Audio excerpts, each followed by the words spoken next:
মাননীয় প্রধানমন্ত্রী শেখ হাসিনা এখনো বাংলাদেশের নির্বাচিত প্রধানমন্ত্রী, ওনার সংসদও আছে, ওনার ক্যাবিনেটও আছে এবং আমরা বিশ্বাস করি যে বাংলার মানুষ আবারও সসম্মানে জননেত্রী শেখ হাসিনার নেতৃত্বে আগামী দিনে বাংলাদেশের মানুষের যে উন্নতি অগ্রগতির রাজনীতির সূচনা আবারও বাংলার মাটিতে হবে। নূর হোসেন দিবস, সেই নূর হোসেন দিবসে যখন আওয়ামী লীগের মোনা ছাত্রলীগ, স্বেচ্ছাসেবক লীগ, শ্রমিক লীগ এবং যারা মুক্তিযুদ্ধের পক্ষে তারা যখন সেখানে ফুল দিতে শ্রদ্ধা জানাতে সেখানে গিয়েছিলেন, তাদের উপর কিভাবে বর্বরিত হামলা করেছে এবং প্রকাশ্যে তারা ঘোষণা দিয়ে করেছে, আমরা এর নিন্দা জানাই এবং এদের বিচার দাবি করি।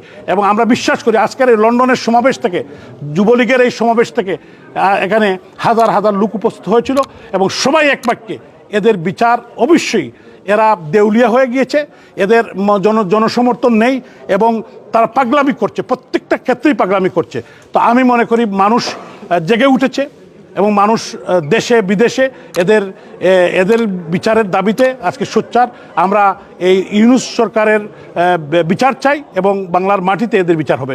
আইসিসিতে আমরা মামলা করেছি যে এরা হলো হত্যাকারী, হত্যা, খুন এবং মানুষের বাড়িঘর ভাঙচুর, আমার বাড়িও ভাঙচুর করে।